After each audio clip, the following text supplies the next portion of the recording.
Major Ferguson, he and 3 of his sharpshooters are at one location. They're up high in the trees, and they're just picking off American soldiers, American officers at will. They're just popping and dropping these guys.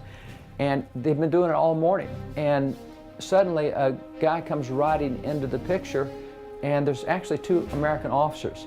And for whatever reason, Major Ferguson, he said he just had this impulse that came over him and said, I've shot enough guys this morning. I don't think I need to shoot anymore. And so he had his rifle lined up on this officer, had it lined up, and he was about to pull the trigger, and he said this impulse suddenly came over him not to shoot, and so he didn't shoot. And he said the officer looked up full in his eyes, and they stared at each other. The officer looking right down the barrel, looking up into the tree where he's sitting with the barrel, sitting with his rifle. He didn't pull the trigger, and the officer looked at him and then just slowly turned his back to him and just walked off on his horse. The 2 officers going off. The officer turned out to be George Washington.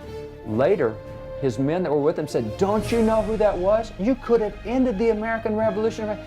So those are the kind of miracles that you see throughout history that are inexplicable unless you understand that there is a divine hand directing the counterplan, and that's the way American history is written.